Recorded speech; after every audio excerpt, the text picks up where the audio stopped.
Aujourd'hui, je vais parler d'un livre intitulé « 48 lois du pouvoir ». Ce livre est très célèbre parmi les politiciens, les prisonniers aux États-Unis, les célébrités telles que 50 Cent et les personnes qui sont au pouvoir. Je me suis beaucoup demandé si je devais partager ce livre avec vous ou pas, parce que ce livre est manipulateur. Pour moi, certaines des lois mentionnées dans ce livre sont contraires à l'éthique et je ne recommande pas de les appliquer. Mais cela ne veut pas dire qu'elles ne seront pas appliquées contre vous par d'autres. Je vais donc vous faire part uniquement de certaines lois qui, selon moi, peuvent vous être bénéfiques et vous aider à rester protégé lorsque ces lois sont appliquées contre vous. Loi numéro 1. Ne jamais surpasser son maître. Tout en essayant d'impressionner les gens au-dessus de vous, ne montrez pas trop vos talents. Vos supérieurs pourraient se sentir en insécurité et trouver des moyens de vous remplacer. Par exemple, supposons que vous ayez 20 ans et que vous ayez commencé un nouvel emploi dont le chef d'équipe a 40 ans. Après plusieurs mois, vous vous rendez compte que vous en savez plus que votre chef d'équipe et que vous avez de bonnes idées sur votre équipe ou votre service. Dans cette situation, ne montrez jamais votre supériorité car les personnes au pouvoir ne veulent jamais avoir l'air impuissants. Vos connaissances supérieures sont une menace pour votre chef d'équipe et sa position. Il peut vous sourire et agir comme s'il aimait ce que vous faites, mais soyez sûr qu'à la première occasion, il vous remplacera par une personne moins intelligente. Connaissez toujours vos limites et si vous voulez mettre en œuvre vos idées, faites-le de manière à ce que vos supérieurs aient l'air bons et intelligents, même si vous savez qu'ils ne le sont pas. De cette façon, vous obtiendrez leur soutien et ne serez pas considéré comme une menace. Si vous regardez attentivement, vous vous souviendrez peut-être aussi de certains amis autour de vous qui n'ont pas respecté cette loi et ont rencontré des difficultés, comme un camarade de classe intelligent qui a toujours montré ses connaissances et a essayé d'avoir l'air plus intelligent que le professeur, mais qui a toujours eu du mal à obtenir une bonne note de ce dernier. Loi numéro 2.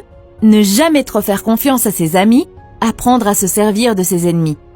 La clé du pouvoir, c'est la capacité à juger qui est la meilleure personne pour servir vos intérêts dans toutes les situations. Gardez vos amis pour l'amitié, mais travaillez avec des personnes compétentes et qualifiées.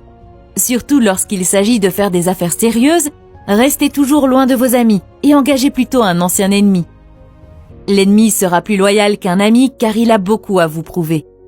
Selon l'auteur, vous devez craindre davantage vos amis que vos ennemis. Les amis sont plus susceptibles de vous envier et de vous trahir, et ils limitent votre pouvoir, puisqu'il est plus difficile de garder une distance professionnelle. Les amis ne sont pas toujours honnêtes, ils n'expriment pas ouvertement leurs sentiments, et il est difficile de lire leurs intentions. En général, les gens aiment penser qu'ils ont accompli quelque chose par eux-mêmes. C'est pourquoi votre ami peut facilement ignorer toutes les faveurs que vous lui avez rendues en tant qu'ami et commencer à penser qu'il a tout accompli par lui-même. Loi numéro 4. Toujours dire moins que nécessaire. Plus vous en dites, moins vous semblez impressionnant et maîtrisé, et plus vous avez de chances de dire quelque chose de stupide.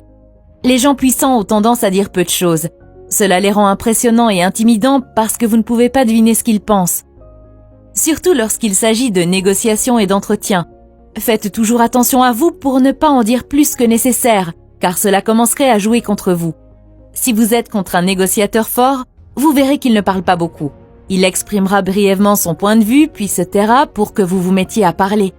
Le silence est douloureux. Il vous met mal à l'aise. Par exemple, je suis sûre que vous avez remarqué que lorsque vous discutez avec quelqu'un, il arrive un moment où vous vous arrêtez tous les deux de parler et où vous ressentez un silence étrange. C'est gênant, n'est-ce pas ?